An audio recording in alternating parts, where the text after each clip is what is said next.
соображения. We are doing this to wake the leaders up.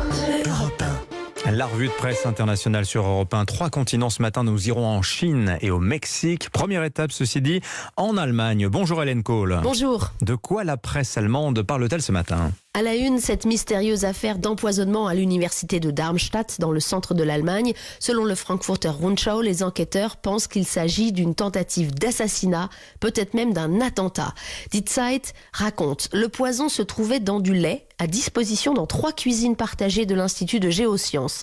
Après en avoir consommé, 7 étudiants se sont sentis très mal lundi matin et des marques bleuâtres sont apparues sur leurs bras et leurs jambes. L'un d'entre eux s'est même trouvé dans un état critique entre la vie et la mort. Il a fallu leur administrer un antidote puissant, indique le Spiegel, car comme le précise le procureur dans une interview au Bild, la substance toxique à forte dose peut être mortelle. 40 policiers de la crime travaillent à la résolution de cette affaire, écrit le tabloïd. Pour l'instant, il n'y a aucun suspect et aucun mobile apparent. Merci Hélène Kohl. Direction Mexico à présent. Bonjour Gwendolina Duval. Bonjour. Alors à la une chez vous ce matin, c'est la crise afghane. Eh bien, le Mexique vient d'accueillir les premiers réfugiés afghans sur son territoire. D'abord 5 femmes mercredi soir, puis 124 personnes qui ont débarqué hier matin à l'aéroport de Mexico directement depuis Kaboul dans un avion militaire qatari. Il s'agit majoritairement de journalistes et de leurs familles. En Afghanistan, certains étaient correspondants pour le New York Times.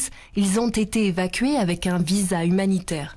Le journal Animal Politico raconte qu'ils ont été accueillis par le ministre des Affaires étrangères mexicain qui a déclaré qu'il était important de protéger ceux qui risquent leur vie pour informer. Ça peut faire un peu grincer des dents ici quand on sait que la liberté de la presse est mise à mal, notamment par les cartels et la corruption politique.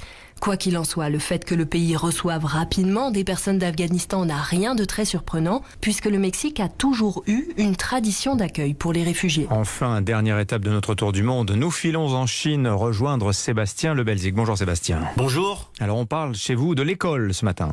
Alors à la une de l'actualité, aujourd'hui en Chine, une nouvelle matière qui fait son apparition dans tous les programmes scolaires à la rentrée.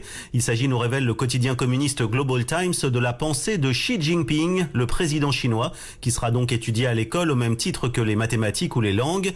Avec des accents de révolution culturelle, le quotidien du peuple nous précise que dès l'école primaire, il va s'agir de cultiver l'amour du pays et du parti communiste.